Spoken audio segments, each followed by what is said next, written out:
Hello, this is just a short little tutorial video on something I've been trying to improve for a little while. So you can buy these little things in vending machines called bomb bags. There's a ton of reviews online of this basically one-use product, but I couldn't find any around where I lived, so I had to make some. I have used them before, like the commercial ones, and in my experience they've not been very loud, they haven't been large enough, and I've had a very, very bad time with duds. A lot of them have been duds. So, in this video, I'll show you two different styles that I've been working on for the last year or so. Okay, I say working on, I mean thinking about while I should be doing real work.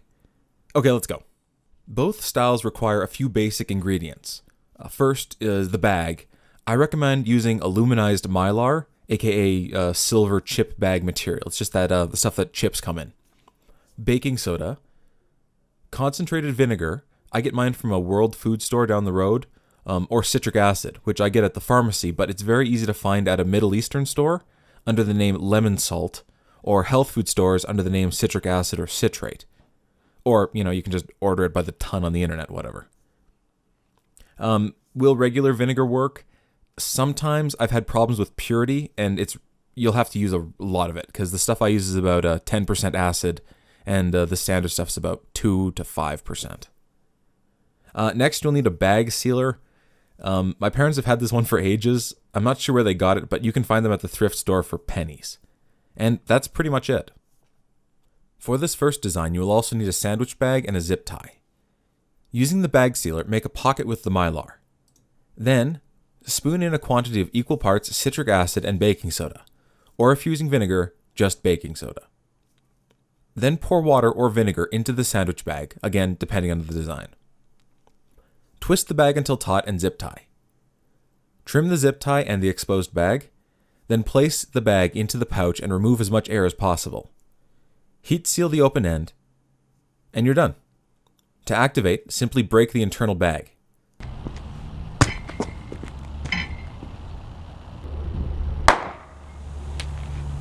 This method works really well for smaller designs, but what about big ones?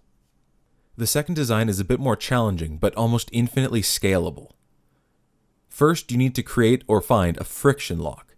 You can buy pre-made, but it's just as easy to make one yourself, and the pre-made have a tendency to leak. You will need a 1/4 inch outside diameter polyethylene pneumatic hose, and a 0.124 inch aluminum or brass welding rod. These items may seem super hard to find, but I was able to get 100 feet of hose and 20 welding rods for $30 at a farm equipment supply in town. First, make your pouch out of mylar, leaving one side open like before. Then cut a piece of hose and rod to match, making the rod an inch longer than the hose. Remove the hose curl by passing the piece over a flame or a heat gun, then rolling it on a hard, cold surface. Take your time. Be sure you don't make it too hot or you will lose the properties of the tubing. You want it very warm to the touch, but not hot. Get it close enough to straight, but a little bend is fine. The next part is really tricky. Run the rod through the tube and then tape the tube to your workspace. Using a ruler, cut along the tube, making it as straight as possible. I like to tape down one side of my ruler as well. Take your time and use a very sharp knife. After the line is cut, the last step is to cut a V into one side of your tubing along the cut line. And you're done. Again, pour your preferred liquid into the bottom of the bag you just made. Next, attach the friction lock as shown. Finally, add the powder to the other side of the bag and seal it. To deploy, remove the lock and toss. The compounds will mix, the pressure will build, and the bag will pop with a surprising amount of force.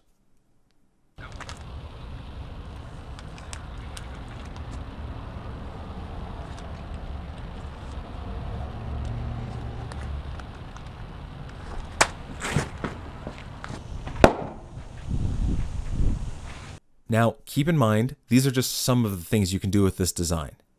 However, I must discourage you from using anything other than non-toxic, kid-friendly compounds. Don't do what I'm doing right now. Seriously, even though this is like super fun, don't do it. But for real, don't do it. Just don't. If you can think of anything I've missed or have another idea of something I can make, let me know in the comments. Back to my regular videos next week. Peace out. Why did I say that? Fuck me. Just turn off. Turn off the fucking